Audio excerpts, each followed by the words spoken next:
on this. Okay, there we go. And then if anybody ends up showing up, we'll just add them in. But let's go ahead and do these. So this first one is basically asking you which one of these falls into this category, right? So if this drug is administered to the patient, oh, let me do red. If this drug is administered to a patient with methanol toxicity, which of the following effects will occur on alcohol dehydrogenase? So this is a antidote for the methanol poisoning. And this drug, they don't really tell you whatever it is, right?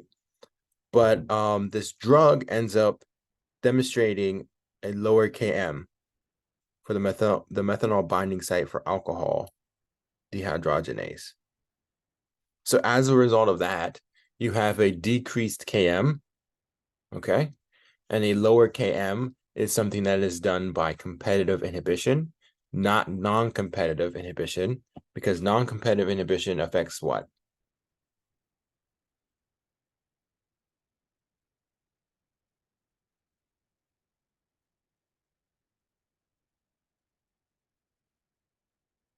This mainly affects Vmax. Okay. A good way that I remember what it affects is that I look at Vmax as well as the Km. Okay. So the things that affect Vmax is essentially one big thing, and that is enzyme number. Okay. So if you affect enzyme number in any way, shape, or form, Vmax will either go up or go down. So for instance, if I increase or if I throw in more enzymes into this vial or into this petri dish, the Vmax will increase. If there's anything that would take away enzymes, for instance, the non-competitive inhibition, something binding to the enzymes that make the enzyme not work anymore. So essentially, you're decreasing the number of enzymes. That decreases the Vmax. Okay? That's how I remembered it is, are we increasing enzyme number? Are we decreasing enzyme number? All right, great.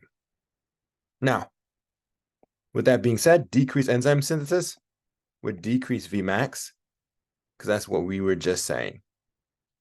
Okay. So this next one here, this one is talking about which of the following may explain this response to morphine. Okay. So what's going on? It's a new diagnosis. It's treated with these things. Morphine is administered at regular intervals. 2 days later, his creatine has increased. He is now noted to be lethargic with respirations of 8 per minute. Remember, morphine is metabolized by the liver and the kidneys. Do not forget this combination. Liver and kidneys. Okay? So all drugs, or majority of the drugs, are liver and kidney metabolism. Okay? So if you have any effect to the kidneys that you're no longer able to pee out the drug, you're going to have increased levels of the drug, which can lead to overdose symptoms, which is what we see here. Overdose symptoms. Lethargic, the respirations is decreased. Okay? Good. Now, in this one may have tripped up a few of you guys if you forgot the enzyme kinetics, right? Like what Km actually means. So this is essentially asking which of the following best estimates the Km of grams per milliliter. Km, if you remember, is Vmax divided by 2, but this is the substrate concentration.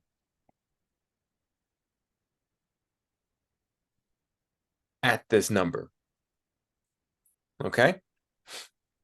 So what you do is you find Vmax. Okay? And you divide by 2, which is essentially less than 2. So it would have been here. And then you look at the substrate concentration at this location, which is less than 0.5, which is why 0.4 is your answer. Does anyone have any questions on this one?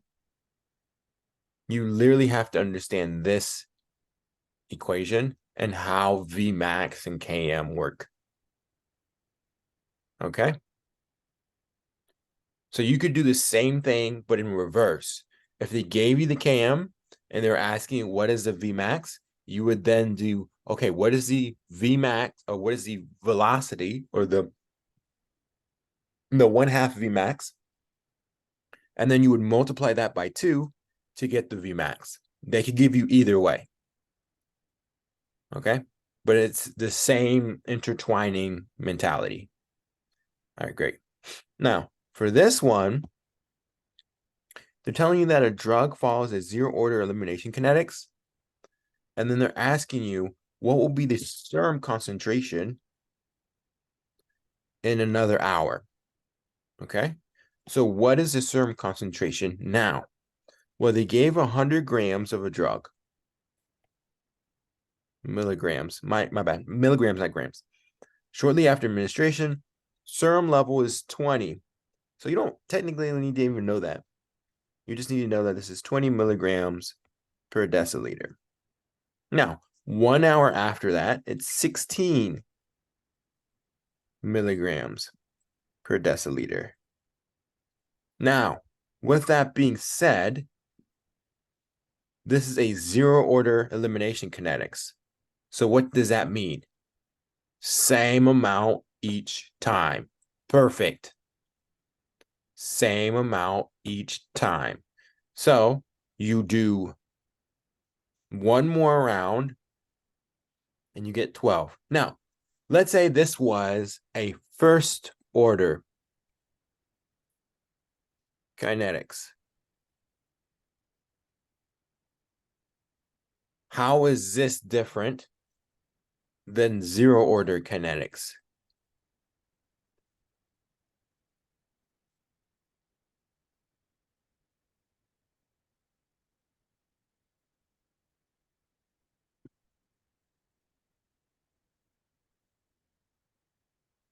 Let's say for first order elimination kinetics, it was still 20 milligrams per deciliter. And then they asked you, what is his serum concentration after 2 half-lives?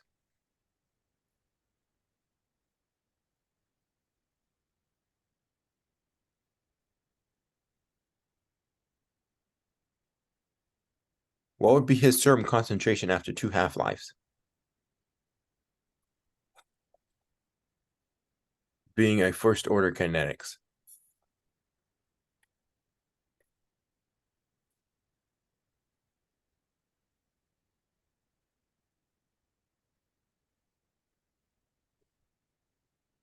Is that the 50%, the 25%, the 12.75 that we're talking about with first order kinetics? Yeah, perfect. So with first order kinetics, right, it's always dose dependent. So half-life is always half. Okay.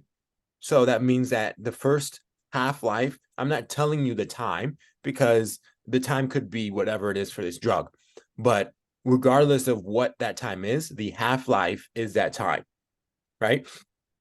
So it's 2 half-lives. So the first half-life, it would be 10 milligrams per deciliter. And then the second half-life would leave you with 5 milligrams per deciliter.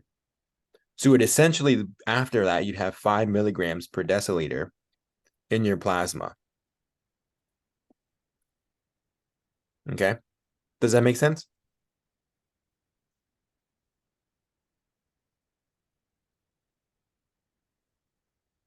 Okay, good. Now, for this one, They're asking you which of the following is an appropriate oral dosing regimen. We're kind of stepping up the questions a little bit, getting a little harder. Now, on this one here, they're essentially asking you, what is this patient's, excuse me, maintenance dose? Because this is dosing regimen, meaning maintenance dose.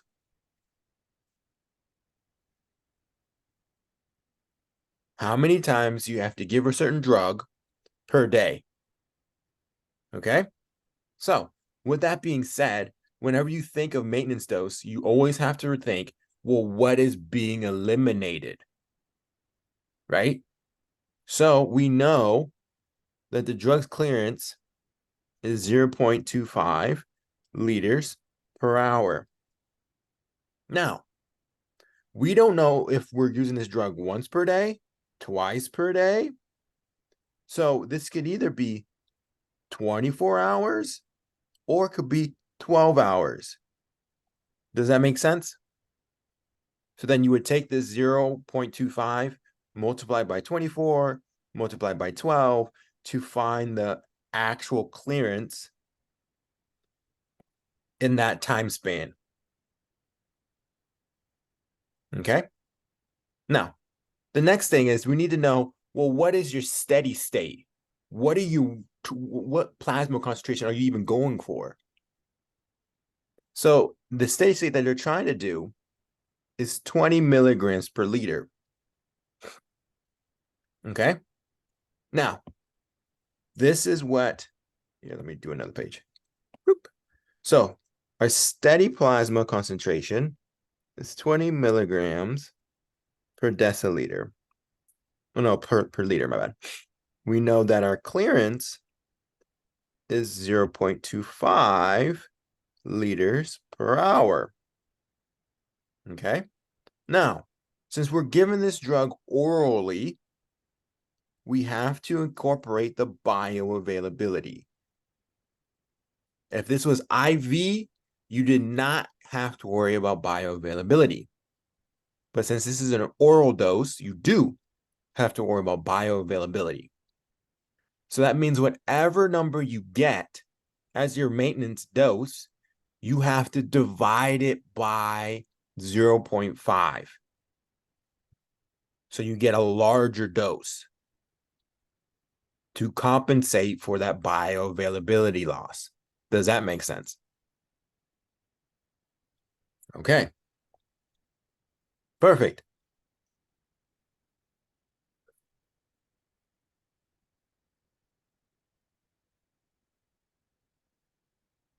Now, after that, essentially all you do is plug and chug. That's all you do is plug and chug. And you'll find that the answer ends up being C. Does anyone have any questions on this? No. Perfect. Perfect, perfect, perfect. Great job. Um, my advice to you for this one is to find out what it is without the time and then multiply it by 6 or 20 or 12 or 24 to then see. Because when you multiply these guys without time, that's per hour that you have to give it to them. Okay.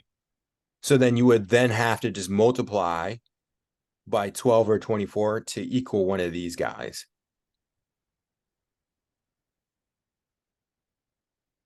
So that's how I did it.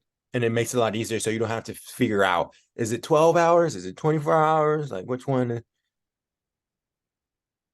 Yes, exactly. Look for the time after you've done all the other stuff, the clearance, the multiplication of everything else, and then do the time after. Because you're just figuring out, okay, so if I want to give this 6 times, then that means that I'd be giving this every 4 hours.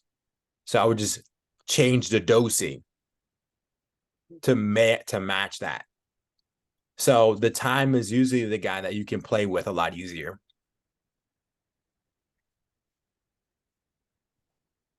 Okay, good.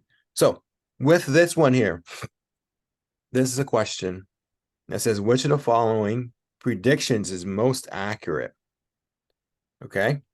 Now, what you see in this question stem is that blocker A in a dose of 5 milligrams produces the same decrease in blood pressure as 500 milligrams in blocker B. So that means that you need a higher dose in B to get the same reaction in a smaller dose in blocker A. Okay.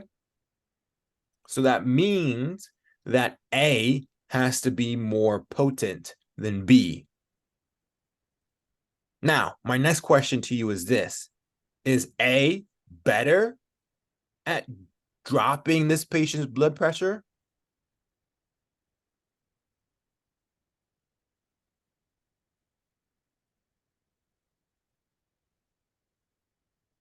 No. Perfect. This does not tell you anything about efficacy. They both have the same efficacious level. It's just that you need more of a drug versus the other. Okay, good.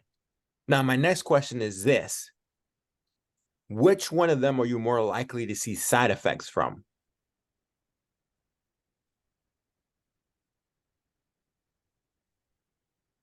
Blocker B or blocker A?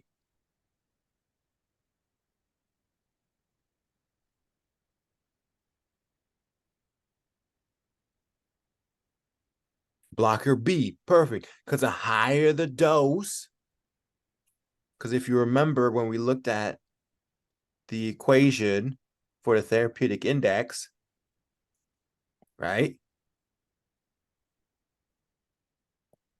On the top, you have the toxic dose. On the bottom, you have the therapeutic dose. And if you increase the therapeutic dose, you decrease your therapeutic window because you're closer and closer to that toxic dose level. Okay, great. Great job. Now, that's why B is the right answer to this. And then with that being said, we've already talked about all the other ones. Efficacious, we've already removed. Toxic, blocker A will be less toxic than blocker B. This is something that we've said, no, not necessarily toxicity, but you have the therapeutic window that you can play with. Blocker A will have a wider therapeutic window than blocker B. This concept is the same thing on which we just discussed. And then blocker A will have a longer half-life than blocker B. No, this does not say anything about that. This here, prediction-wise, is only able to really tell you about potency of the drug. Good. Now, this one was a little hard, unless you really had a good understanding on clearance. Okay. So they're asking, what was Mr. Jones' clearance of metformin while his kidney function was normal?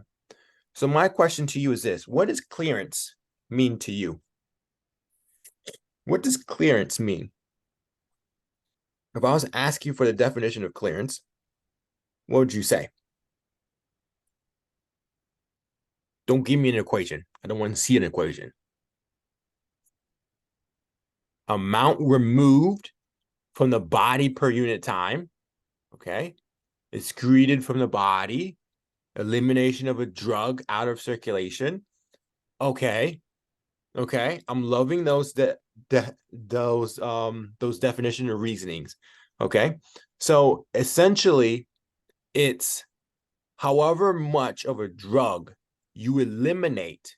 So just like what with what John Reed was saying, how much of a drug you eliminate from the body, okay, per time, because this is per time. Okay, exactly. Great. Now, with that being said, that means you need to know the rate of excretion as well as the plasma concentration. Because these two values give you the volume of fluid, because clearance is in volume. The volume of fluid you cleared in a set amount of time. Okay? So, with that being said, this patient, before he ended up having issues, he was on a dose of 500 milligrams twice daily. How much does he have to remove in a day? How many milligrams of metformin does he have to remove in a day? For him to have no increase. Exactly. Perfect. 1,000 milligrams have to be removed within 24 hours. Great. Great. I love it. Now, what's his plasma concentration? His plasma concentration tells you is 1.4 milligrams per liter. Okay? Because that's what it is here. Okay? Now, you just do the math. You just do the math.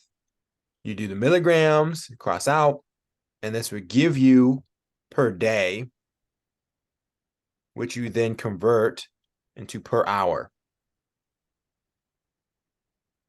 Okay? Any questions on that?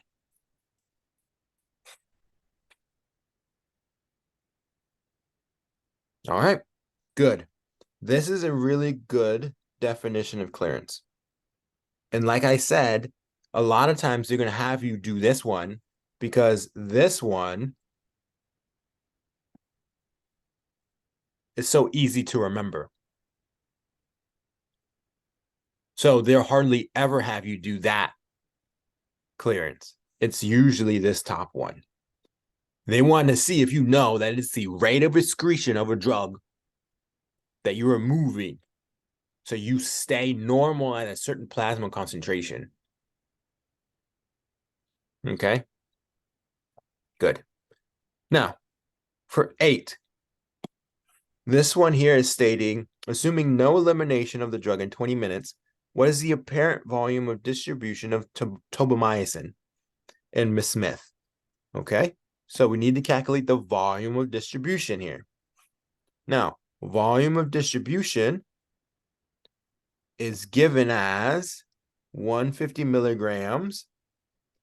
And then you see the plasma concentration.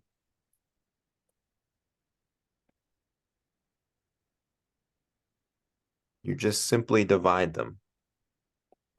Because volume of distribution is literally just telling you what is the volume of body fluid that has drug X. That's all it's telling you. What volume of the body fluid has drug X in it? And that's where you get to 50 liters. Okay?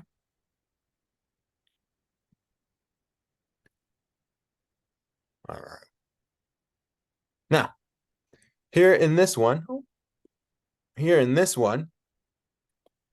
it's asking you what is the expected steady state plasma concentration. So, steady state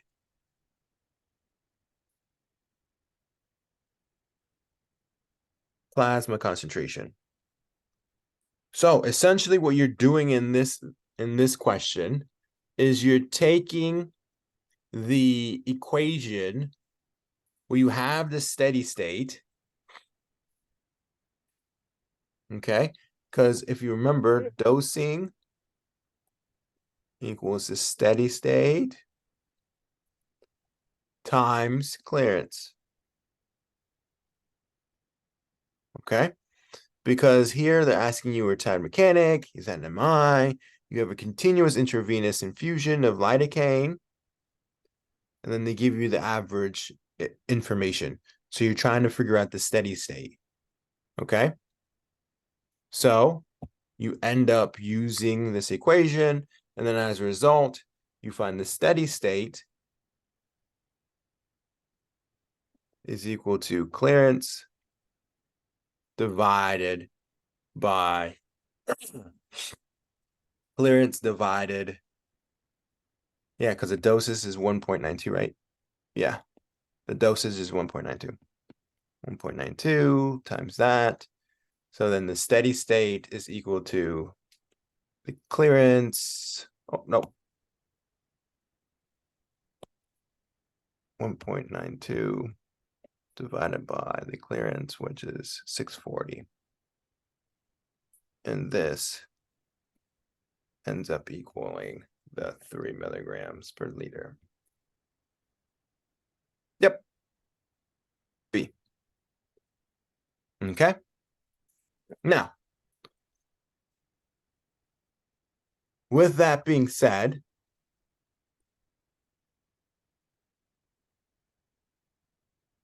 volume and distribution equals dose C divided by CP. Oh, you did that for this question? Is that what you're saying? Oh, that was for the previous question. Okay. Yeah. Okay, good. You could have done, yep, exactly that. Good, good, good. Good. Okay. So does anyone have any questions on this 1.9 then? Because this is essentially just understating how steady state works. And then plugging in the equation to make it work.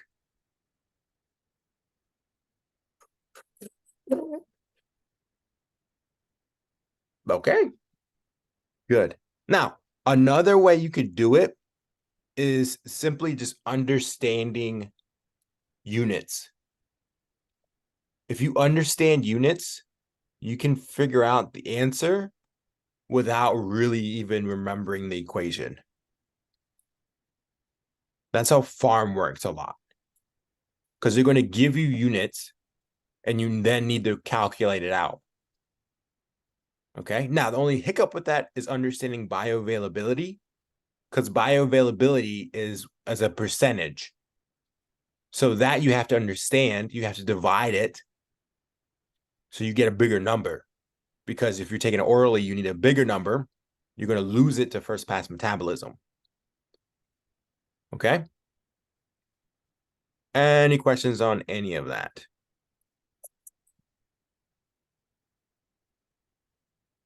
Okay. Now, here's our PowerPoint. So, first question. In this one, you guys have already done it. So I'm not going to sit here and ask you, like, what answer do you guys think this is, right? Because you've already done this. So what essentially is going on here is asking for the most likely reason for prescribing cobicistat. Now, if you remember, when we went over these guys on Monday, we discussed how different things were. Now, synergism is whenever two drugs work together to have a bigger effect. Okay? Two drugs work together to have a bigger effect than either drug by themselves. That means drug A has to have some effect and drug B has to have some effect. Okay? So, for instance, here, they say Sobastat has not have any antiviral activity. So that means it cannot be synergism because Sobastat by itself does not have any antiviral activity. Okay? Now, that takes care of that aspect of it. Additive interaction is the same concept. they both have to have an effect by themselves.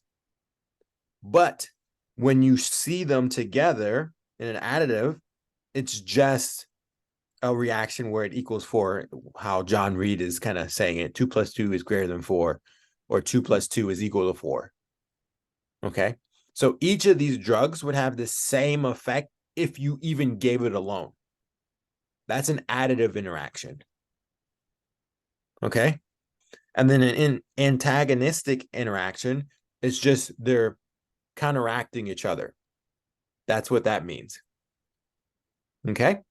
Now, tachyphylaxis. Can anyone explain to me what tachyphylaxis is again?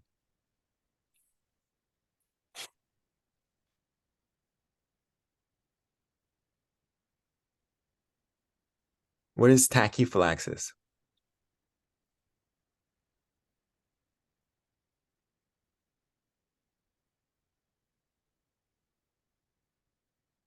Yes, diminished response or an acute decrease in response despite giving higher doses. So you can keep increasing the doses and it won't matter. You won't have any response. A good example of this is nitrates. The drug you use for like heart issues, like cardiac heart attacks, myocardial infarctions, use nitrates, but they tell you to take a break. And those break periods are so you don't end up getting tachyphylaxis. Okay? So this ends up being potentiation because of what we've explained. This drug by itself, no activity. However, when you give it with an antiviral, you have a higher activity. So that's potentiation. All right. Any questions on that? A is your answer. Okay. So this one. In this one, which of the following pharmacokinetic process is most likely pathway of degradation? This is telling you that this drug has a genetic variability within a population. So, which one of these has a genetic variability within a population? Yes, acetylation. Perfect. You have slow versus fast. Now, if you give someone who's a slow acetylator and you overdose, what's the condition you can get?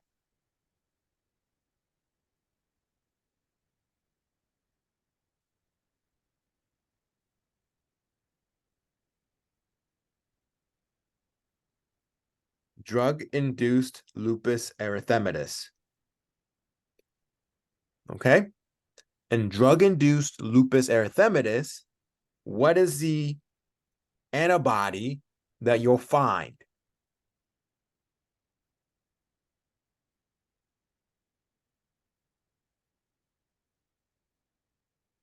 It's exactly like lupus erythematous, but you see antihistone antibodies. Okay? Don't forget that. That's very important. Because it'll look and sound just like lupus, but will have antihistone antibodies, meaning it's drug-induced lupus erythematous. And they'll have both of them. It'll be like, is this due to lupus? Is this due to a drug? Which one is this due to? The drug, not lupus. Even though it sounds like lupus, and it is lupus, but it's due to the drug. Yes, anti-Smith is lupus. Perfect. Now, you do have other antibodies in lupus, but anti-Smith is the specific antibody for lupus. Good. Now, for this one, they're asking us which of the following curves best represents the drug's effect on this enzyme. Okay, so we need to know what X is. It's studying the effect of a new drug on an enzyme. The drug triggers a conformational change in the shape of the enzyme increasing its affinity to a substrate. So what is this?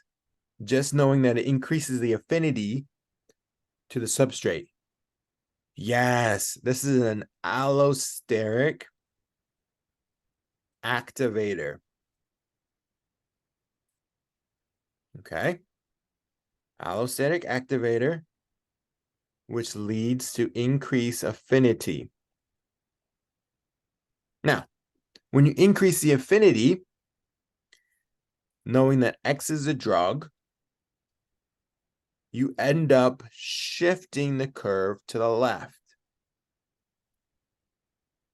Okay? When you shift the curve to the left, you get B. Does that make sense? Now, why is the answer not A?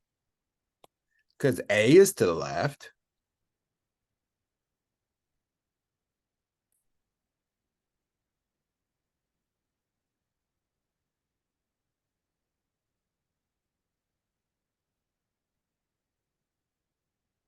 And there's no V max.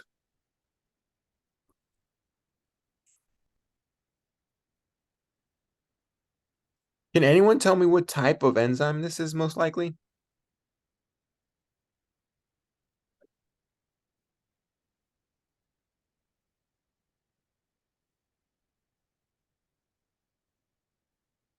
So these enzymes here, B through D, are allosteric enzymes.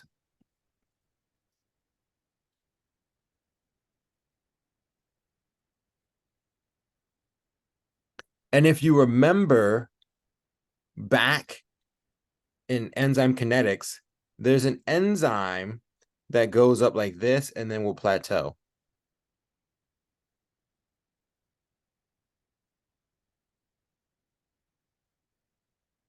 And then there's enzymes like this that kind of have a sigmoidal presentation. So the sigmoidal ones are the allosteric enzymes, while these guys here are more the enzymes that have one binding site.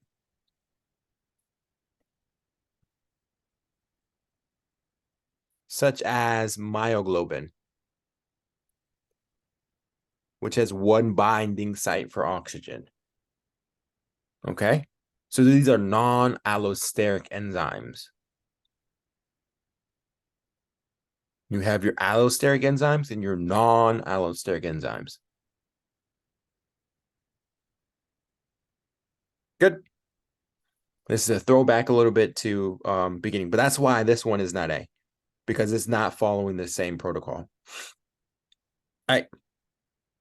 Now, here it's asking which of the following best describes a membrane protein?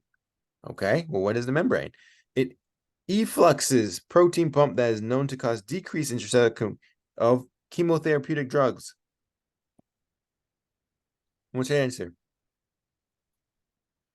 P glycoprotein. Yes. This is how a lot of cancers, a lot of bacteria, a lot of these guys prevent having drugs inside of them, okay, to cause toxic issues. Is they have these P-glycoproteins that efflux it out. Okay, good. Now, here's our next one. And they're asking us the most appropriate loading dose for this patient. So for loading dose, you got to remember what things are very important. One is the volume of distribution. You need to know how much volume they have to figure out the loading dose. The other thing that's very important is what is your target plasma concentration?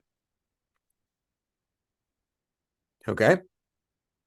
These are the biggies that you have to know. Now, they give you target plasma concentration. Now, the other last thing is the bioavailability, F. Now, the target plasma concentration is 0.5. units per milliliter. And then the volume of distribution they give you here, because the distribution of heparin is equivalent to 60 milliliters per kilogram. So how much does he weigh? He weighs 50 kilograms. So to find out the volume, you would just multiply the two together.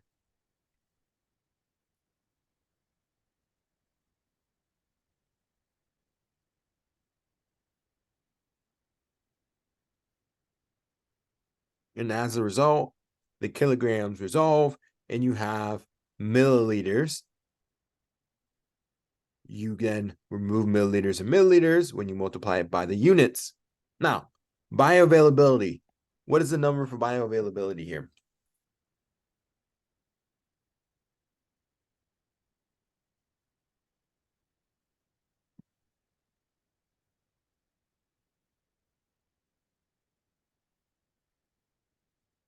Is it less than 1? Is it greater than 1? What's the bioavailability here?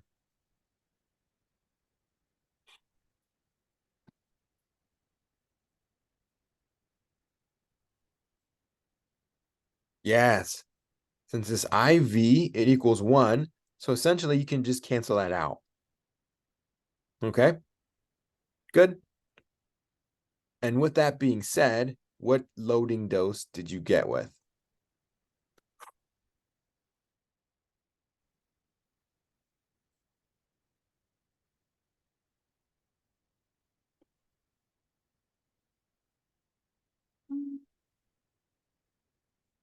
Yeah, it should not have been E.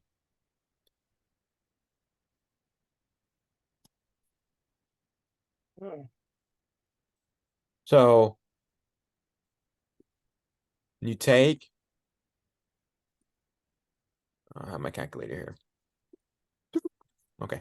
So you take 60, you times it by 50, you get 3,000, right?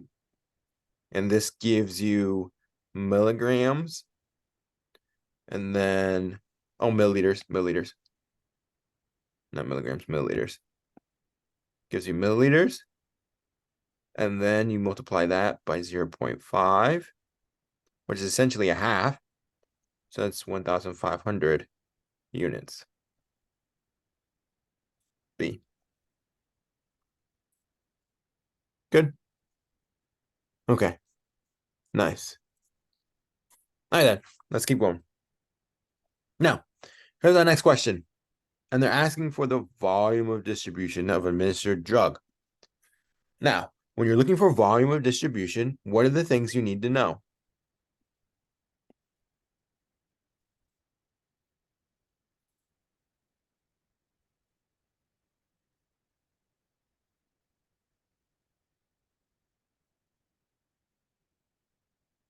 The dose.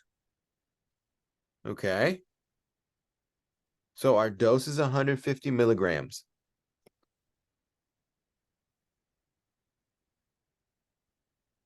What else do you need to know?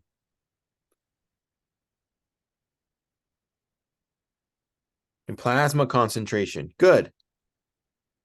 Now, they threw a curveball at you that they have it in micrograms per milliliter. Does anyone know the conversion of micrograms to milligrams?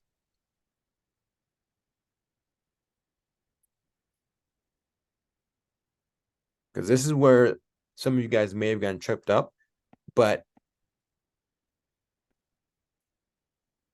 now this is the mnemonic for all the different divisions, kilograms, and whatnot. But as King Henry doesn't usually, that's what the normal is.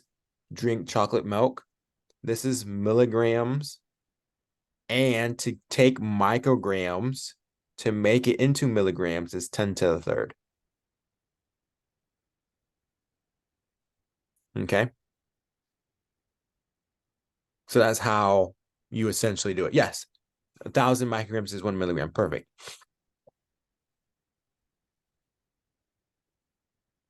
Yes. So you move it 3 to the left, 1, 2, 3, and you add in the zeros. So now you got milligrams per milliliter. Okay, good. Now, are you going to see any other conversions than this? Not usually. The lowest they'll go is micrograms. I haven't seen any like nanograms. Now, nanoparticles is a whole nother play, but that's more chemo aspects of things. But I would not worry about that aspect of it, okay? Micrograms to milligrams is probably the extent that you need to know as of right now. Okay? Good. Now from there, you now have milligrams equal to each other. So then you would essentially then just do the division, but you'd be in milliliters.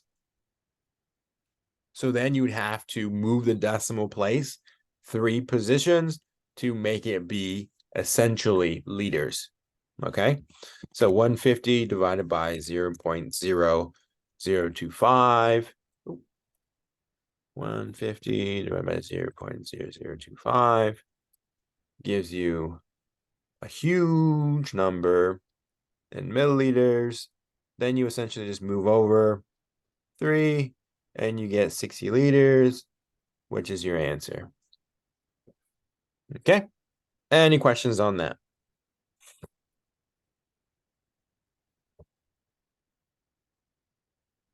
All right, good. Good.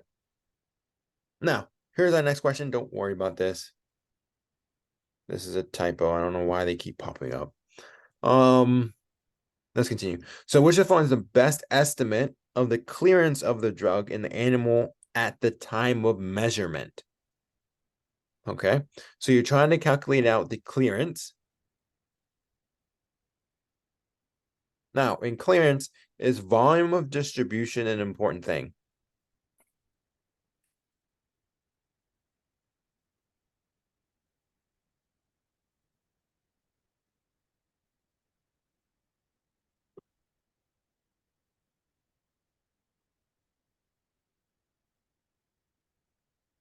No.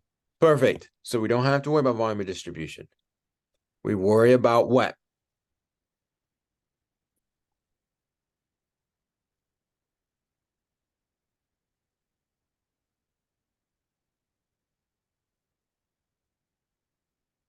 Yes, the rate of the plasma of drug. Okay, so we have the rate of drug elimination, which is 0.02 milligrams per minute. They give us our plasma drug concentration, which is 0.004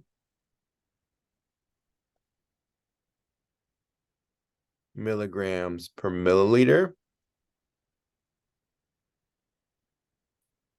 And that equals 2. Oh, no, not 2. Half. No. Yeah. I'll for this. Yeah, because 2 divided by 4 is half. I think in my brain, I was thinking it was 4 divided by 2. And that's why I thought 2. But no, it's half. 2 divided by 4. Yep. Okay, good. All right, great. Let's move on. Now, here we have the next question. It's asking if the drug is administered twice per day, which of the following dosages should be administered at each dosing interval to maintain a steady state? Okay, so we're trying to maintain a steady state, and they wanting to figure out what is a dosage to give. Now, they give us the target plasma concentration, which is 2 milligrams per liter.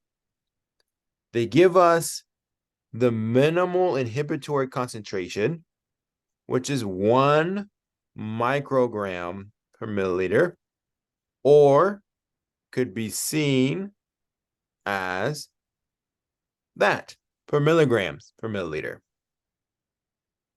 Okay.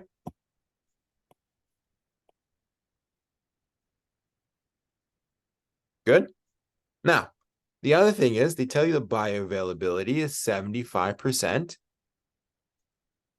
And then they tell you the plasma clearance of the drug. So clearance is 15 liters per hour. Now, I could sit here and say, oh, I remember the equation. This equation is this multiplied by that, multiplied by this equals that. But let's do this a little differently. You're looking for a dosage that you need to give twice per day. So already you have to multiply the number by 12. Does that make sense? Because you're giving it twice per day. Now, with that being said, we see clearance is hours. So we can multiply these two together and we'll get 30 liters per day, or no, per 12 hours. Okay? Oh, well, wait, no, 15 times 12. That's not 30. 180. There you go. 180 hours. 180 liters. Got it. 180 liters is the clearance of the drug. Does that make sense so far?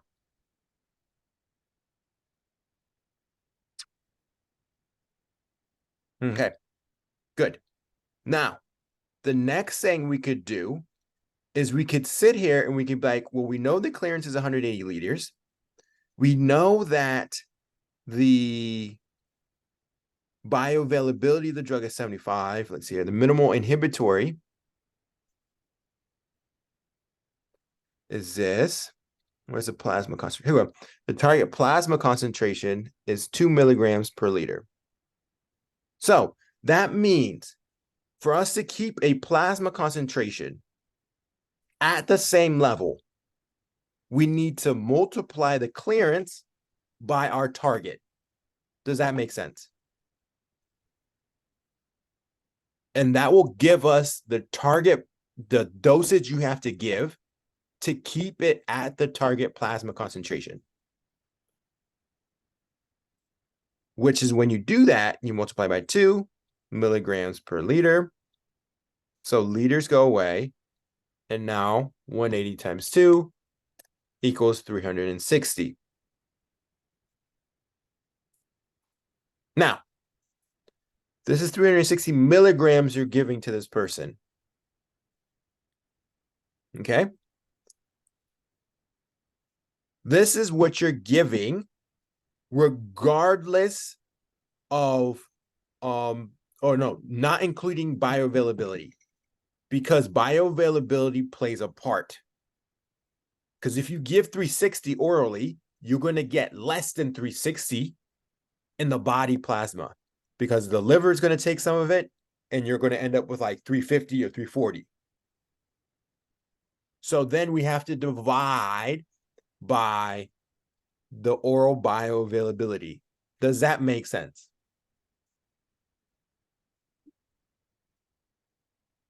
Okay. So when you divide by 0.75, you end up with 480. Any questions on that? Now, the reason why I went through it step by step like that versus using the equation is because they threw in additional numbers here, like the minimal inhibitory concentration. That's micrograms per milliliter. If you understand what each thing means, you will not get tripped up by additional details they give you. I know clearance is how much drug you lose in the body. So if I take that value and I multiply it by how long, then that tells me how much I lose in a day. And then if I take that number and I then multiply it by what my target plasma concentration is, then that tells me now how much I'm supposed to give IV.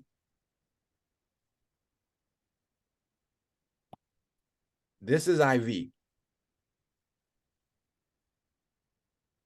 Because bioavailability in IV is always 100%. But since this is orally, we add in the additional 0.75, which is divided. Okay, good. Now, here's our next question. Here, better yet, let's take a 4-minute break. We've been doing a lot of math. We've been doing a lot of reasoning. So let's take a little break and we'll come back and we'll finish off the rest of these. All right, we'll meet back at 6. I hope I'm not confusing you guys as we go. It's if you understand the words, you won't ever have to remember the equations. Okay? And that's what I'm trying to push you guys to do is understand it, because I'm telling you, remembering equations is so hard when you have biostats and you're trying to remember those equations. It's so much easier if you just understand it. All right, guys. So we'll come back at 6 and we'll continue.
Let's continue. Okay. So in this one, they're asking you the serum concentration of the drug is most likely to be which of the following. So they tell you that the serum concentration is 60. And 3 hours later, the serum concentration of the drug is 30. And this is first order kinetics. So what does that mean 3 hours is? 3 hours is your what?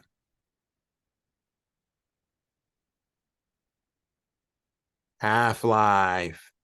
Exactly. That's exactly what half-life is, 3 hours. Now, if this was zero order kinetics,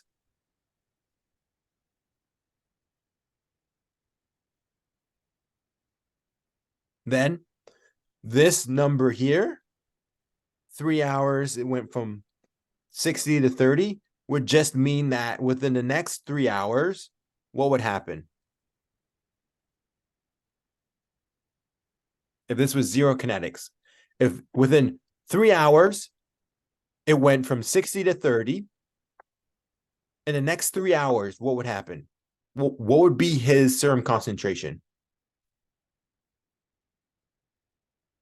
Zero. Does that make sense?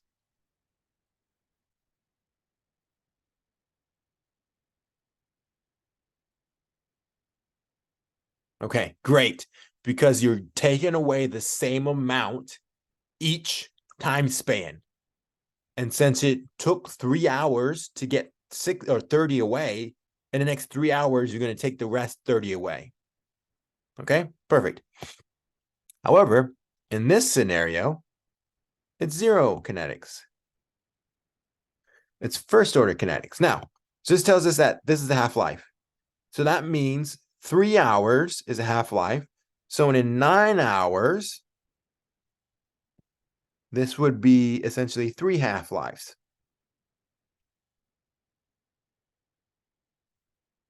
Right? Now, that being said, that means that 60 to 30, okay, 30 to 15, 15 to 7.5. Any questions on that?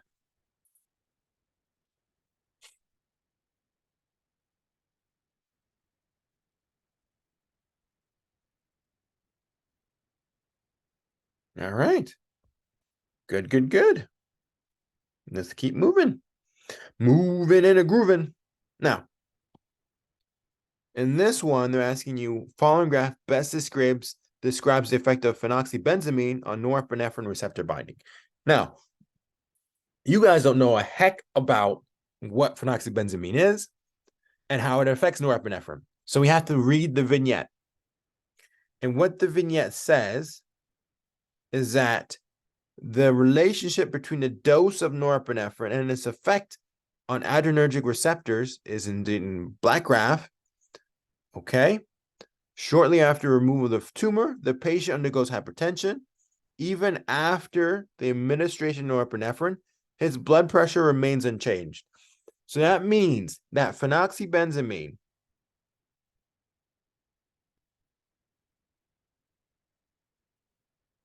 in some way is preventing norepinephrine from binding to the receptor.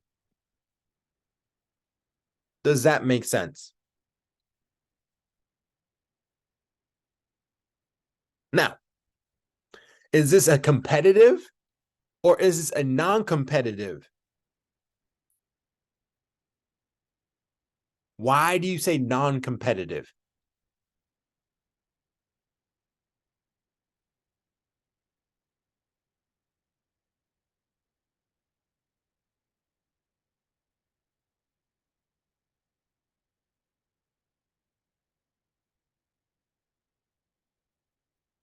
Why do you say Km's unchanged?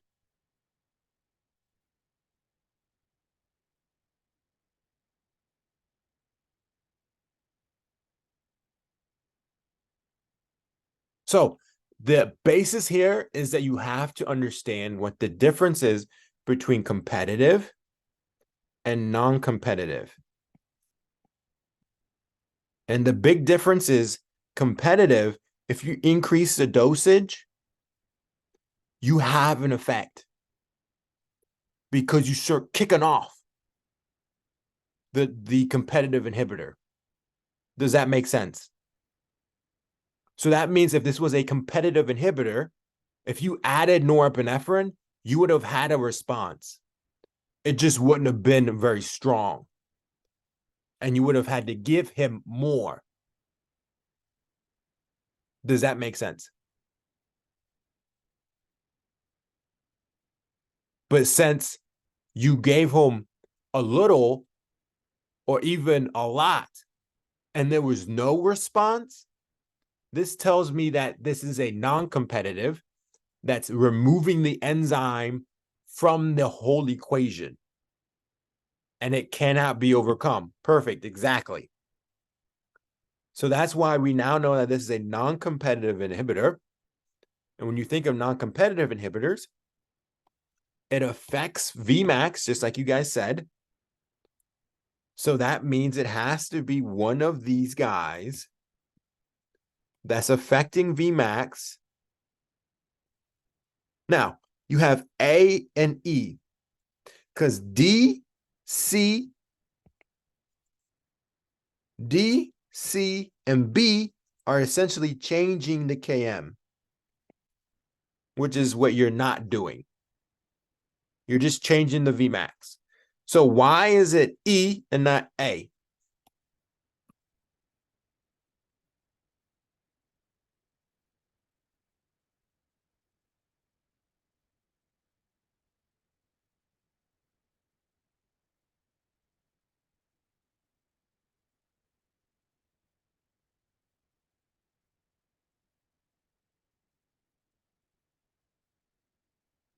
The reason why is because essentially A is telling you that with this drug, you have a higher response. And E is telling you with this drug, you have a lower response. So that's why it's E, because that matches what's going on here. Okay.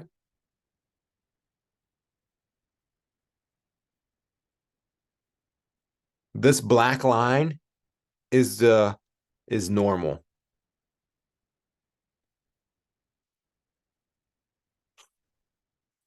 All right. Good.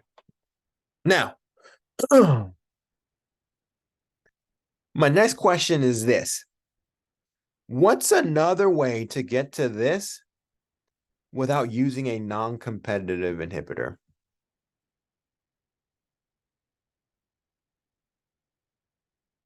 Yes, a partial agonist. Perfect. I love it. Yes, partial agonist. Because partial agonist, they bind to the receptor, they bind to it just as strong as the regular.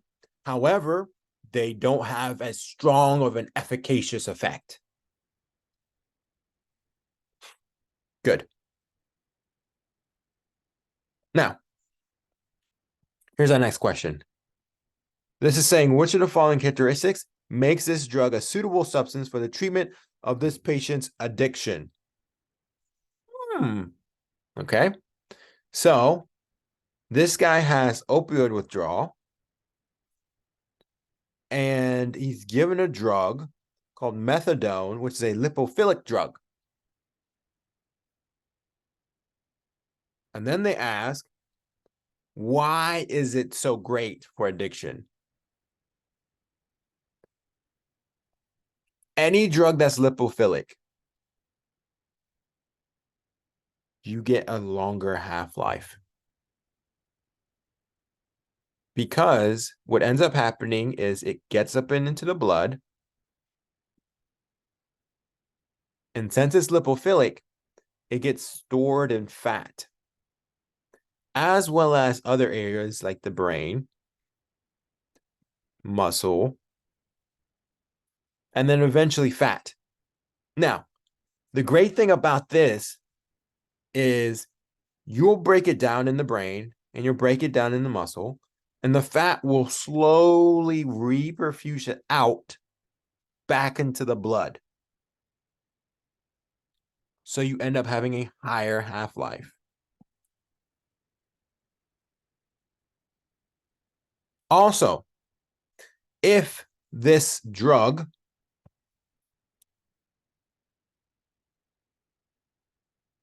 is floating around, enzymes can break it down like the liver.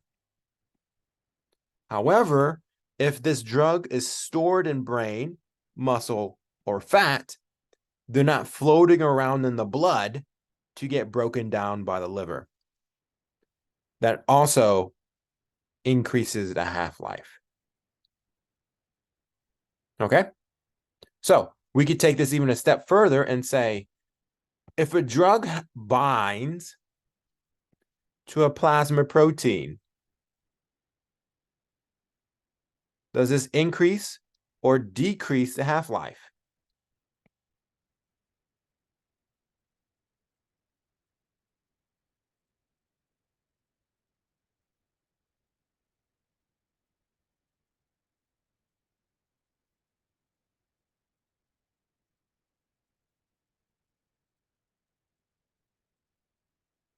If a drug binds to a plasma protein, does it increase or decrease the half-life? It decreases the half-life, is what you say. Now, the answer is increased. And the reason why that is because if you have things bound to plasma proteins, the enzyme cytochrome P450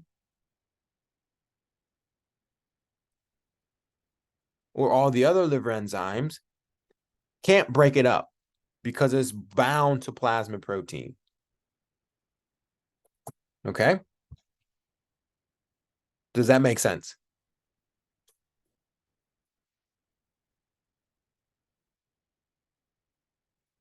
Okay, so my next question is this.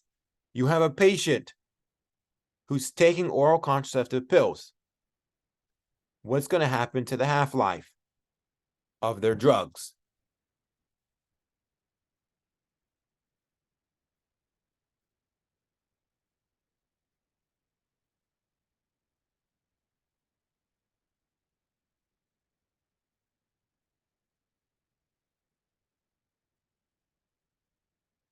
Oral contraceptive pills increase plasma proteins,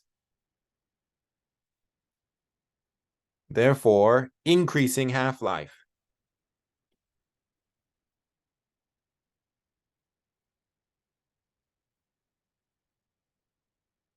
Now, next question. Liver failure.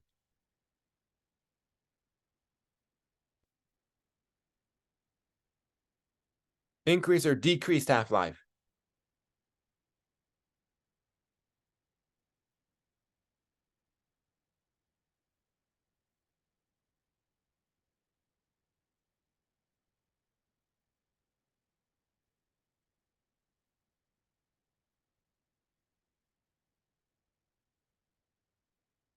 Yes, perfect. The liver's not working. You're not making the plasma proteins that you're supposed to. So you have a decreased half-life because now you have more things available to be broken down by cytochrome P450 in the liver.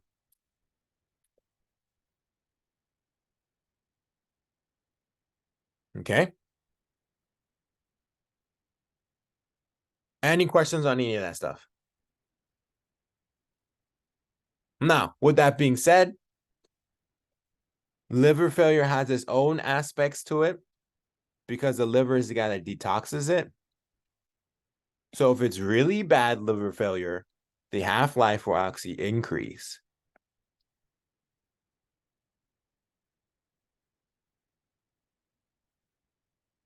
not decrease.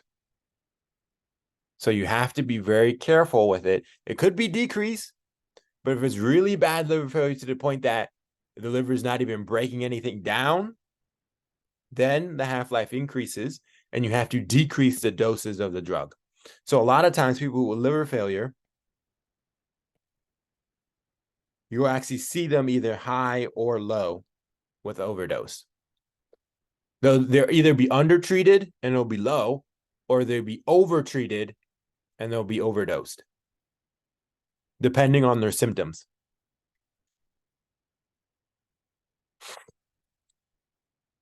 Okay?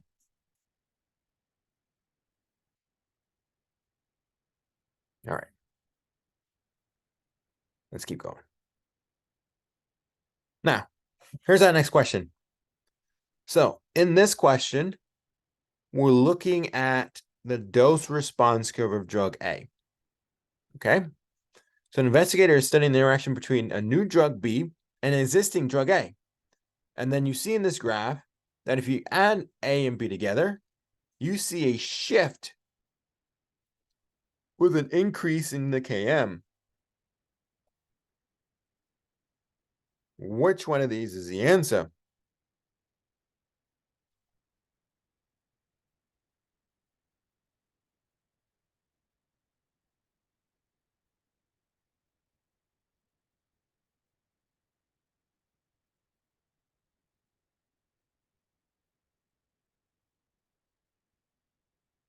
Yes, competitive antagonist. Perfect. Perfect, perfect, perfect. Great job, guys. Now, 3 questions left. Yeah, 3 questions left. Let's push through. Now, this one's looking at the 2 routes of administration, and they're wanting you to figure out why are they the way they are. So, you see an investigator measures the plasma drug over time after intravenous and then oral administration. So they looked at IV and looked at oral. And what they found was there's no statistical difference between the 2 of them. Why is it that oral and IV would have the same kind of area under the curve or dose corrected area?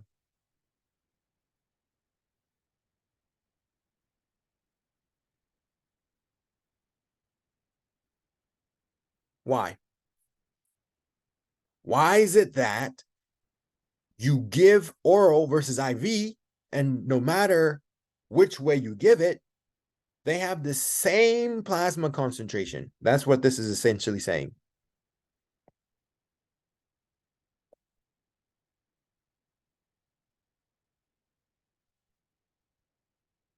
Okay. Why would that be?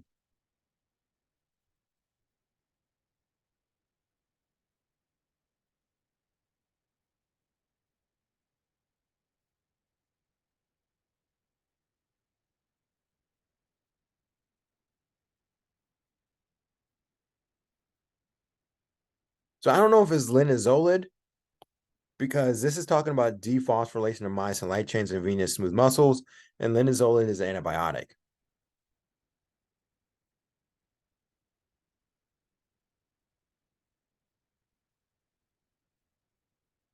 Oh, okay. IV versus PO. Okay.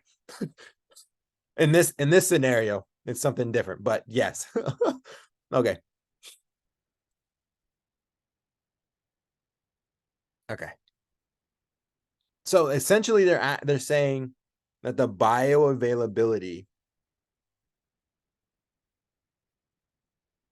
is the same. And how is that possible?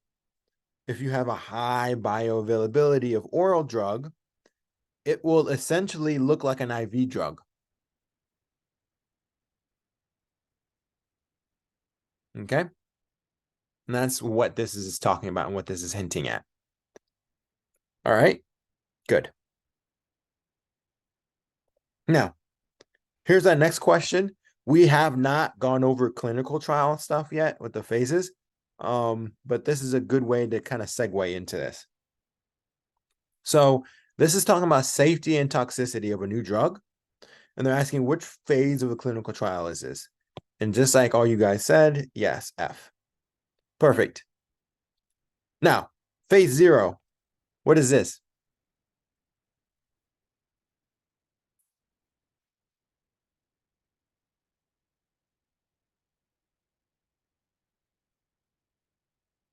No, not microdoses. This is the rat trial, animal trials. So this is before you even get to humans. This is kind of the research that you see in undergrad that you do. Okay, the test tube research, those plasmapheresis gels, plasma electrophoresis gels, all that stuff is phase 0. Okay? Phase 1 is when you're looking at safety and toxicity. Phase 2, what's the big difference between phase 1 and phase 2?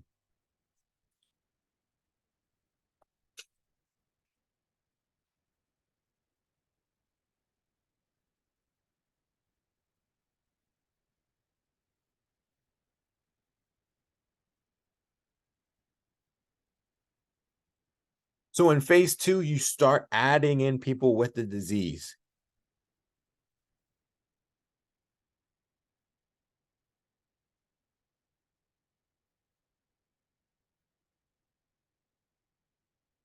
Yes, you add more people, but the big thing is you start adding people with the disease. Okay? These are no longer just volunteers. These are people, well, I mean, they're also volunteers, but they're people with the disease. Okay? And then in phase 3, you have higher amount of people with the disease.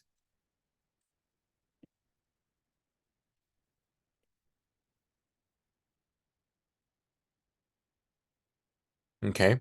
And this is also where you start to compare treatment choices.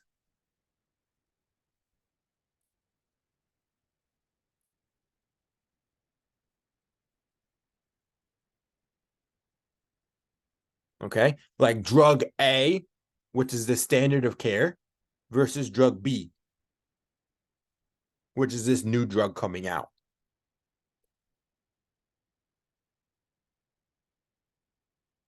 And then in phase 4, you start making it more globally accessible.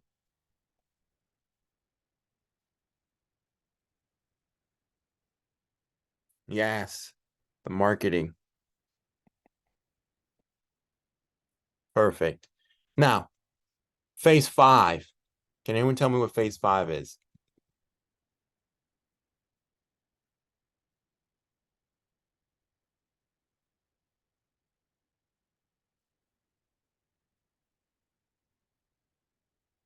What is phase 5?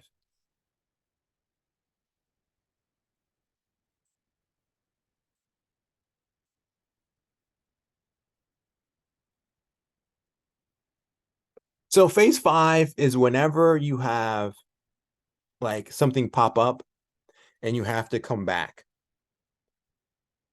and go backwards again. Because phase 4 is where you're doing a lot of that after marketing. You don't really see that many phase 5.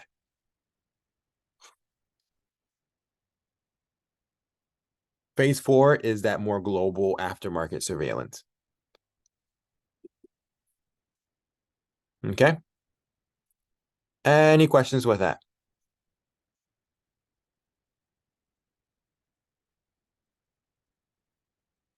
All right. Now, here we see which of the following best explains the difference in effect. So 36-year-old woman is admitted to hospital because of irritability, nausea, and diarrhea. She has a history of recreational oxycodone, which the last took a dose of 48 hours ago. And now all of a sudden, she shows all these symptoms. A drug is administered that provides an effect similar to oxycodone, but does not cause euphoria. What type of drug definition is that? it has the same effect, just not as strong of an effect.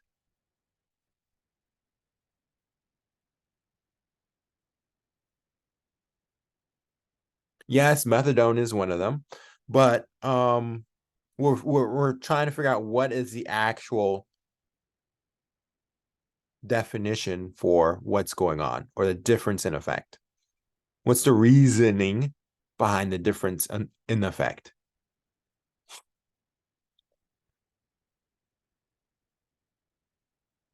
So you have one drug that has this efficacy, and another drug, because you got to think, symptoms essentially come because how efficacious the drug is. Okay. So for instance, you get pain relief because of how well Tylenol is at taking away pain. Okay. That's the efficacy. Okay. So if you give a drug that does the same thing, but doesn't do something as well as some other drug, then you're looking at efficacy. So one drug has a lower efficacy than the other. So that's C.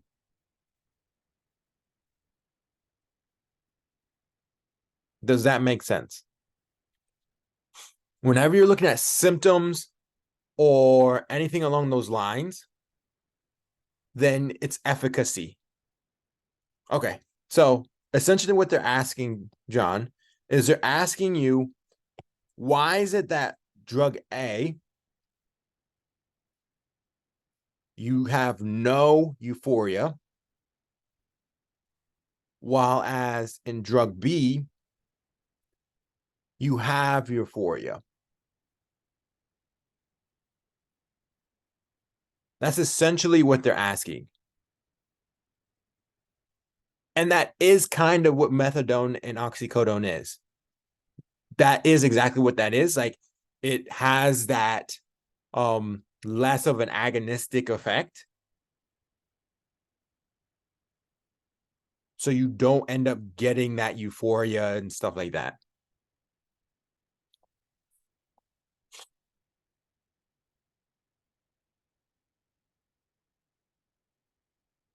I thought they were asking methadone versus.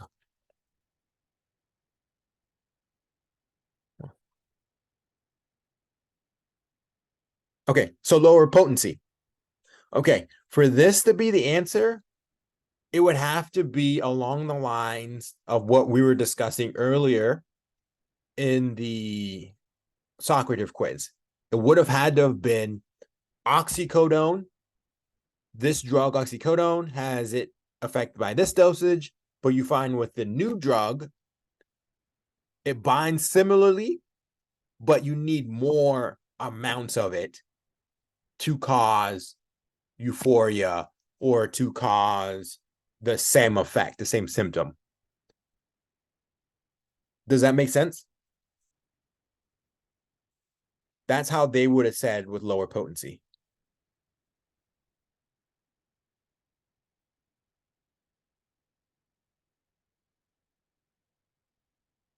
So this isn't talking about potency. Efficacy is the symptoms that you get.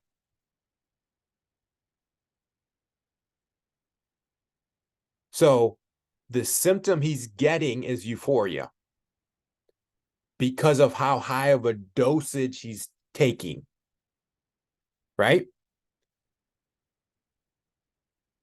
Now, if you lower the efficacy, that means now the drug, if it binds to the receptor, it's not going to cause euphoria because it doesn't have the same effect or as strong of an effect as the original.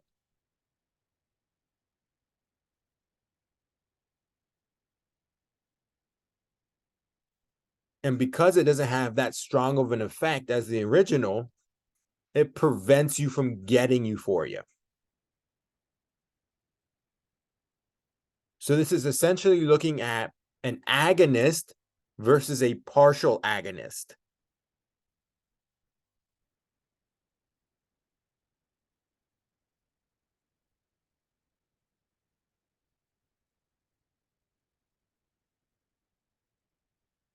Does that make sense?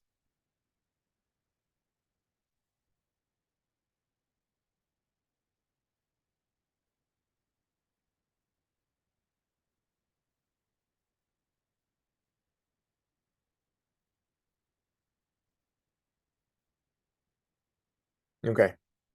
If you still have questions about it, please don't hesitate to ask. And I'll sit down and explain it. But that's essentially what they're asking here. And I know you want to kind of like think like what drug it is, and it's great. I'm not saying don't do that, but you're thinking too hard into it. They're essentially saying a drug causes euphoria, one drug doesn't cause euphoria. Why is that happening? Because one has a lower efficacy than the other does.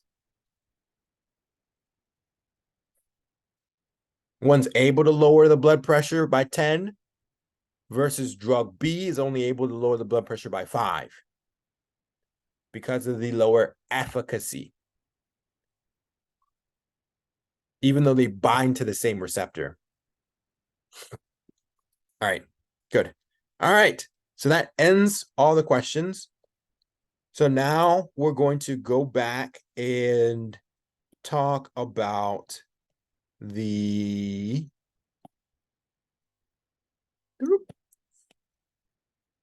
farm intro and finish this off. Okay, so we've already gone through all of these guys. And now we're going to talk about drug development. Okay, so these are the different drug effect modifications. I've already talked about them, and we've kind of hinted at it already, right? And this was the one that we had a question on, potentiation. And just like I was saying, the drug has no effect by itself. However, when it adds with something that does have an effect, you get a greater effect than what it would have had by itself. Okay? Now, tachyphylaxis, we've discussed that. You get decrease in a drug, and you cannot overcome it, even if you increase the dosage. Okay? Good. Now, clinical trials, 0 through 4. Now, you may see some places phase 5 because they make phase 0 into phase 1. And as a result, all the ones below become a number lower. Phase 2 trials become phase 3. Phase 3 becomes phase 4. Phase 4 becomes phase 5. Okay? That's another way you can see it. But this is the more clinical step because this is in your first aid book. Okay? But just like we were saying, the very first one is you're looking at the pharmacokinetics, pharmacodynamics. So this is you actually doing it in a lab. You're looking at it under various dosing. You're looking underneath the biochem properties of it. That's what you're doing essentially at this step. Okay. Now, phase 1, healthy individuals or patients with a disease of interest, but it's a small number. Okay. A lot of times you don't see people with the disease in phase 1. It's usually phase 2 where you see them, but you can see them in phase 1. But we're essentially looking for side effects. in phase 1? What dosage before we start seeing side effects? What's our toxic dose? Okay. That's essentially what they're trying to find out in phase 1. Okay. Now, afterwards, you then start seeing patients with the disease. Okay. And you're seeing how well this drug works. Like we said. And then in phase 3, you start comparing it to what the standard of care is. How well is this drug compared to what we normally do? Is this drug even that good? Is it better than what we got, or is it worse? If it's worse than what we got, then it's just another option we can use. Okay? And then finally, the post-market. Okay? Now, here is talking about various drugs that are teratogenic. Now, this list, you will have to understand for your like Socrative quizzes in small groups. They may ask you a question like isotretinoin falls in which one of these categories, A, B, C, D, or X. They may ask you something like that. I've never seen a question like that on STEP. I've never seen a question like that on any of the boards that I've done. I've never seen a question like that on any of the AMBOSS questions I've done. I've never seen a question like that on any of the Kaplan questions I've done. The questions that they end up saying are more geared towards things like which one of these drugs is most likely to be teratogenic, not which category is it.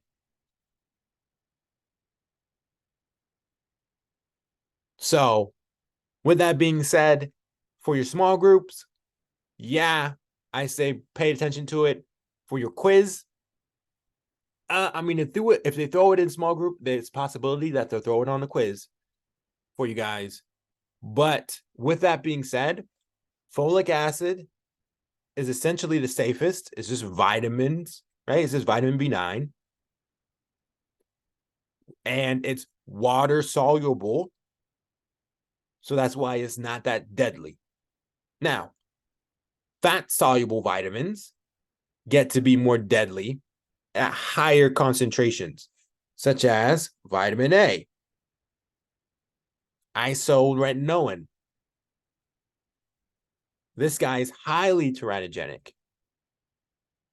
Okay. Which is our X category. Any questions on this?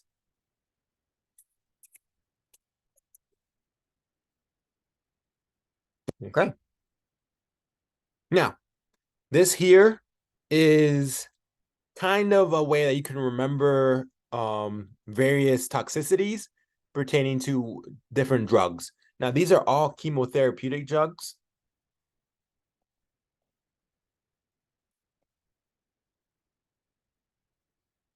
And you may have seen, yep, Chemo Man is another name that this guy goes by. I've personally never used Chemo Man, but he's not a bad thing to do because the way it's set up is it'll show you things like the lungs can get affected by things like bleomycin or busulfan, and they have bees. Or you can get cardiotoxicity from things like doxorubicin. Or you can have trastuzumab, which is also a very big cardiotoxicity drug. Okay. This isn't a bad thing if you want to remember various side effects. Okay. That's essentially all it is. Now, with that being said, let's keep going. So with this question, how long will it take until the plasma drug level has fallen to approximately 6% of the initial steady state? So we have half-life of a drug is 9 hours. And now they want to know how long will it take to approximately 6%. So what do you think you have to do? Well, you have to figure out how many half-lives. If you know it's 100% and you have one more half-life, that leads you to 50%. Another half-life leads you to 25%, right? Another half-life of 25 is, I want to say, not a mathematician, 12.5. And then another, you get to 6.25. And this is actually asking you approximately 6%. So this is where you stop. So this is 1, 2, 3, 4. 4 times 9. Does that make sense?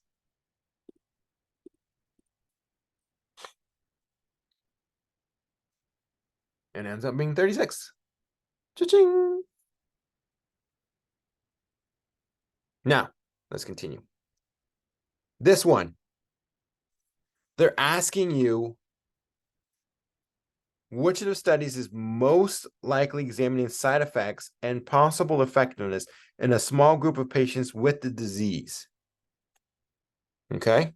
So with that being said, they want to know which one of these is most likely in this category. Okay?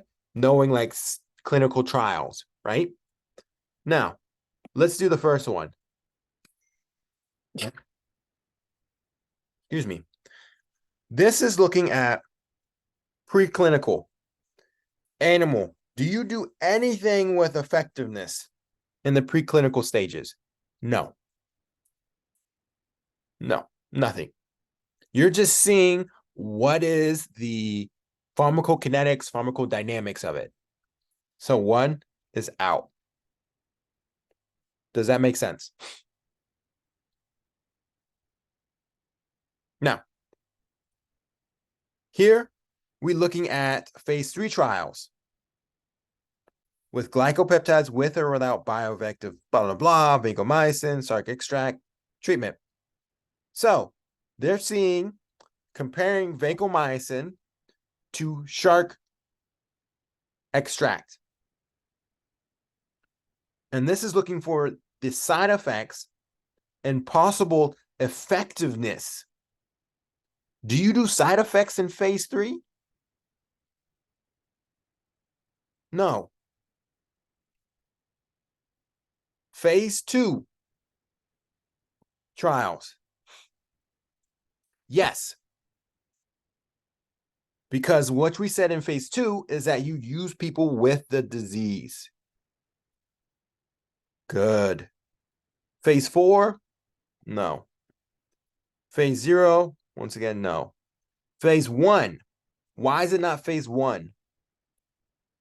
Because in phase 1, you use small numbers. The volunteers, in the majority of the time, they're healthy. So that's why 6 is out.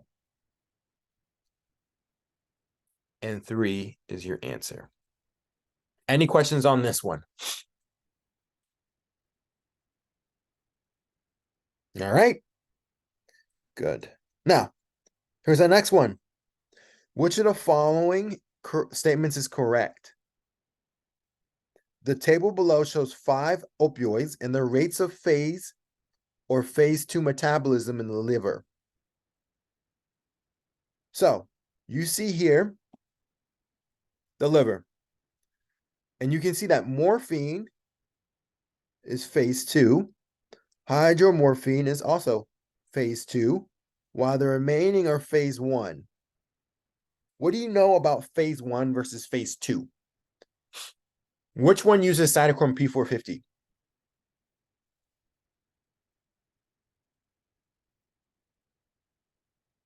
One. Which one of these uses acetylation?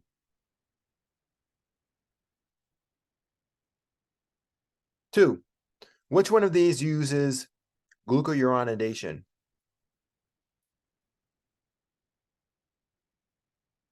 2. Good.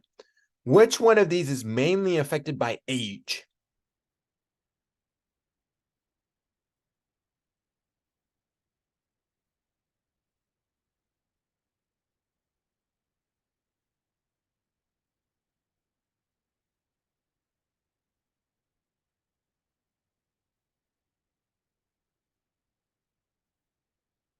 So age mainly affects phase 1.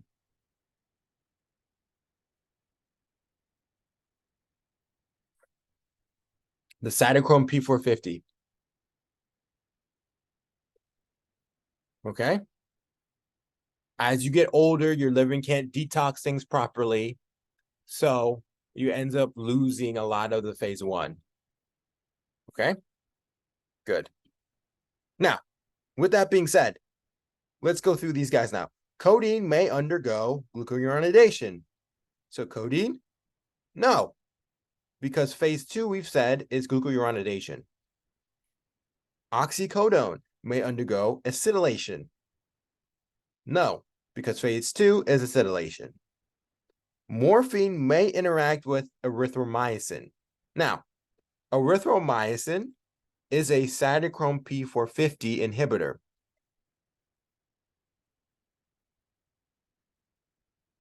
Which is phase 1. No. Hydrocodone may interact with isoniazide. Isoniazide is also a cytochrome P450 inhibitor, which is a possible. Here's hydrocodone. Methadone may undergo sulfation. No, because sulfation is a phase 1. Does that make sense? So the answer here ends up being D. Now, that's all your farm stuff that you're going to cover within the first few days of lecture. You're going to cover the metabolism, you're going to cover the bioavailability, the clearance, all that stuff that we talked about. That's going to be your first few days. Okay?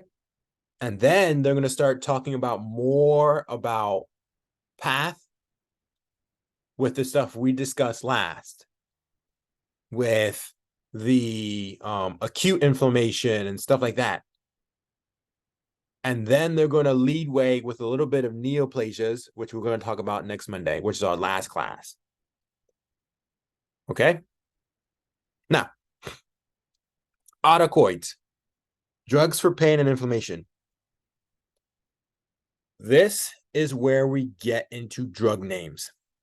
Now, drug names are hard if you try to remember each drug by themselves. Do not do that. Please, for the love of God, do not do that. Okay? Unless you've spent so much time with these drugs that you're a pharmacist and you've seen these names left and right, you cannot do that. You have to group these guys together. Okay? Now, with that being said, sometimes in groups, there's a drug that does not follow the suffix or follow the rule. Those are the guys you have to take particular care to remember because they love to throw that drug at you from the group. And the reason why is because people remember the suffixes and then they just don't even care if it doesn't match the suffix. Okay? So that's why I'm saying you have to take particular attention to when a drug is in a category but doesn't match the suffix. All right? Any questions on that? And I'm going to show you some of those as we go. Now, here's an example of some of them. For instance, these monoclonal antibodies, they usually have this mob in it. Now, with that portion of it, monoclonal antibodies can be human, they can be animal related, they can be a mix of them. So it could be human and mouse. Okay. And that's where these suffixes come in, the psi, the zoo, the u. Okay. Now, with that being said, you have to make sure you know that, because if you have something that's, let's say, mouse related, are you going to make an antibody against that monoclonal antibody? Yes, because mouse is not human. So you can end up with symptoms like serum sickness. Okay, where you start forming immune complexes, type 3 hypersensitivities. Okay, now let's continue. These in your first aid book gives you all the suffixes of all the categories. Now, there are some drugs that don't follow the suffix that you'll learn as you go through the semester. Pay very close attention to those guys, because they will most likely pop up on a test. Now, here's the arachidonic pathway.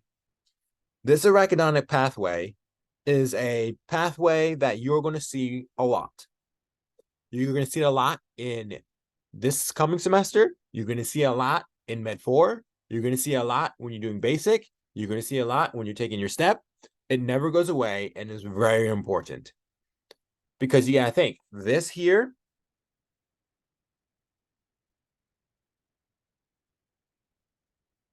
deals with inflammation. It deals with clotting. It deals with preventing the clots. We have pain in this scenario. So these guys, all of these guys, follow through throughout the whole year and continuing onwards. So you already know membrane phospholipids. When you damage the cells, you release membrane phospholipids that then get activated by phospholipase A2. Phospholipase A2 then takes these phospholipids and turns them into arachidonic acid that can go down their respective pathways. Okay? These are the guys that you're going to focus on when you come into Med 3. You're going to look at the COX-1, COX-2, and COX-2 only.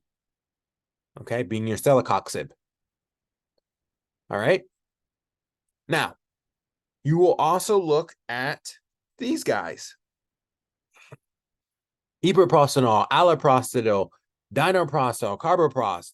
These are also the guys you'll look at. So a lot of them are going to be on the cyclooxygenase pathway. You won't look at this pathway until Med 4. Okay? That's when you start looking at things like montelukast, zofrulukast, xylutin. Okay? Now, glucocorticoids is something that you will also see in Med 4. So, these are the guys that ends up being the case. Now, when you go through these drugs, make sure you remember these things. 1, the mechanism of action. 2, the side effects. And the last thing is what they treat. These are the things you have to know, because these are the things that they're going to ask you if they're wanting to know anything about the drug. They're going to ask you things like mechanism of action of it. They're going to ask you things like the side effects of the drug or the treatment. What is that drug used for? What do you use celecoxib for? What's unique about it? You use it for people that have gastric ulcers, so you don't, cause more gastric issues. But there's a trade-off. You get clots. So there are those nuances you'll learn as you study these guys. Now, here's looking at acetaminophen versus aspirin. Acetaminophen, this is also known as Tylenol. Make sure you remember the actual pharmacological name, because at this point in time, they're going to give you the pharmacological name, not the generic name. Okay, like Tylenol or something like that. They're not going to give you those. Okay. Now, aspirin or ASA, these both work on this pathway. However, there are differences. For instance, aspirin is irreversible. Whenever you see the word irreversible, you need to implant in your brain, when it comes to pharm, you need to implant in your brain that that means this drug is going to last a long time, because your body has to produce brand new proteins. Okay? To make it come back. Because you essentially remove the proteins altogether. So they have to degrade those bound proteins, make brand new proteins before it can even go back to being normal. So if you had, let's say, surgery,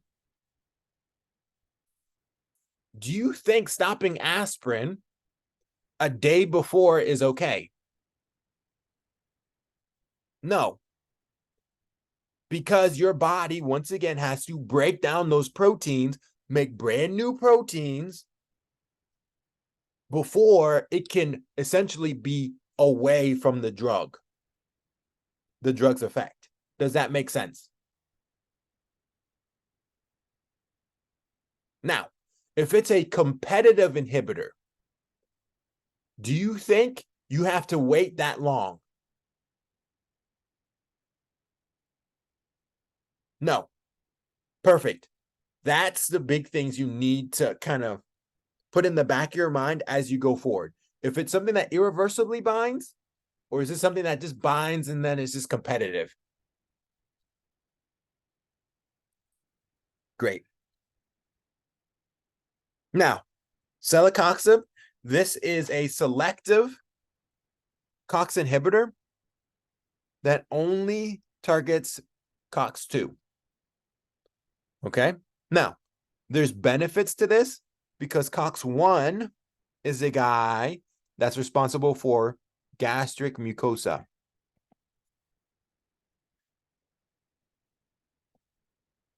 Now, this is great and all with the gastric mucosa. However, COX-1 also deals with platelets.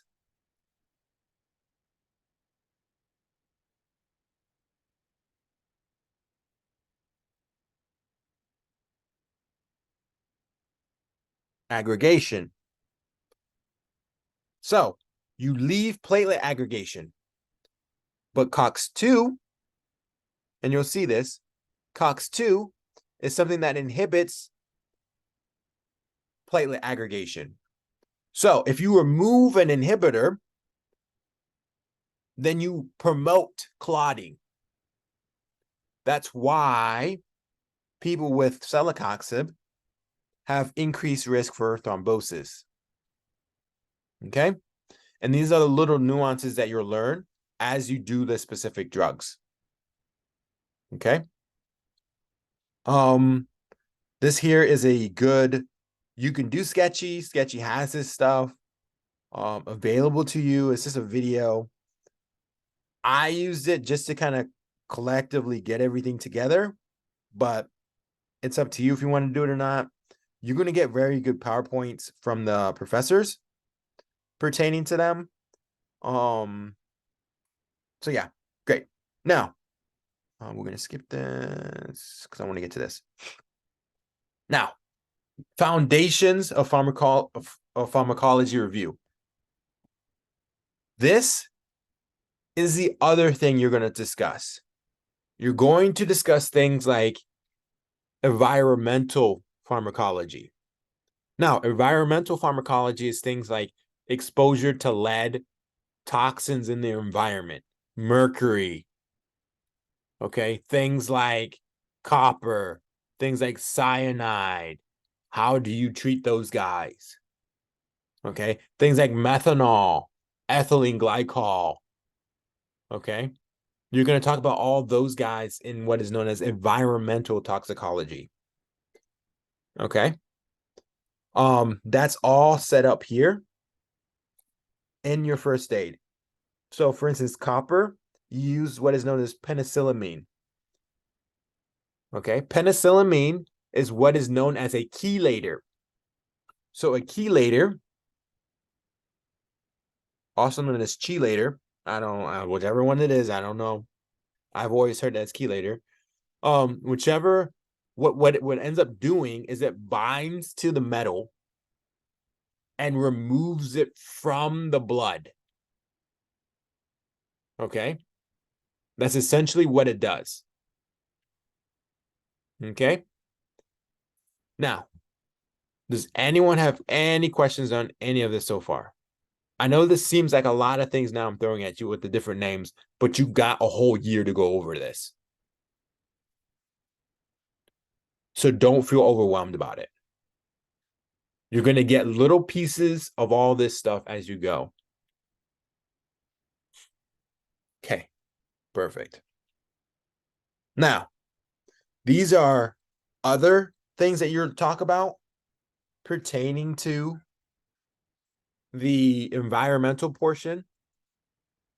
You won't have an actual lecture about things like scromboid poisoning, tetrodotoxin poisoning, Chigua toxin poisoning until your basic class where they'll talk about these guys. But you talked about these guys a little bit in year one when you did MSK physiology. You talked a little bit about Chigua toxin, a little bit about tetrodotoxin, and how they work. But you won't really touch on them when you're in year 3 and year 4. Oh no, med 3 and med 4. You don't talk about it. So make sure you go back to at least look at them since you're going over it with the toxins. Are you going to get a question on these guys? Not likely. Are you going to get a question on step? That's likely. Okay. So that's the kind of mentality you have to think about. It's not as important now, but will be later. Now, these are all the drugs for your CAS.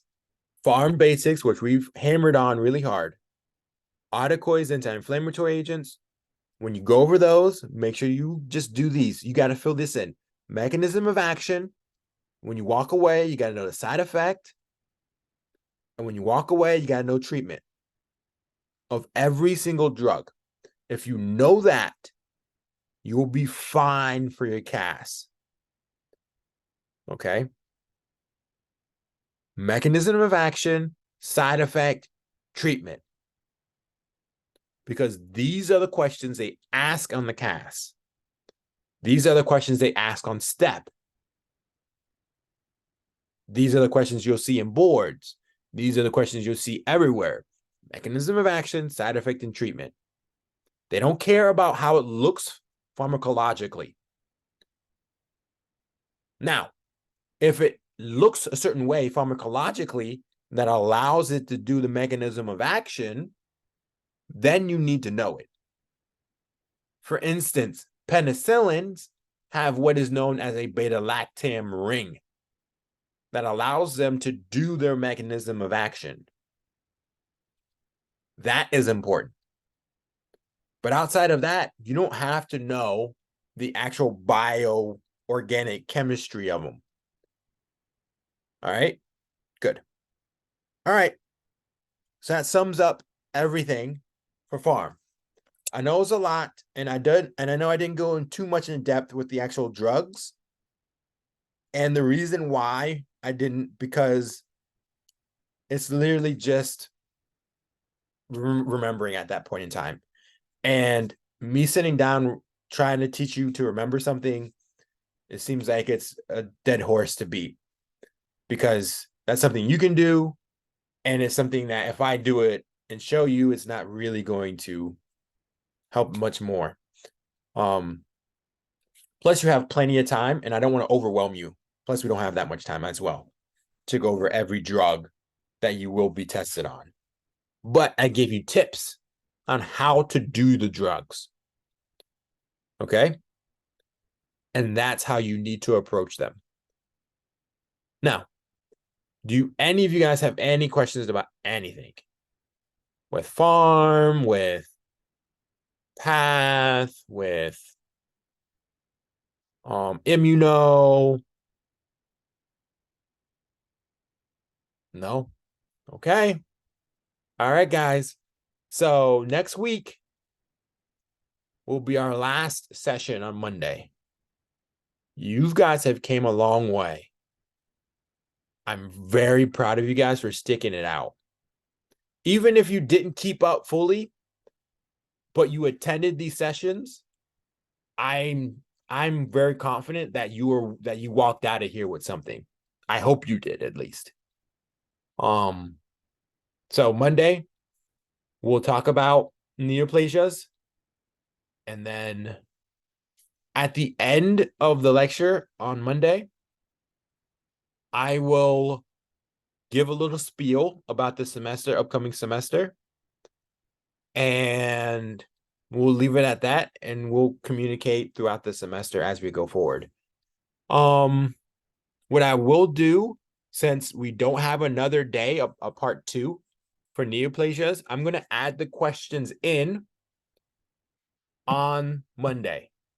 So we're going to do the questions and the lecture material together on Monday, so you get a little bit of both. Because I don't, since we don't have that extra day. Let me see here. What other? I want to say that's it that I wanted to say.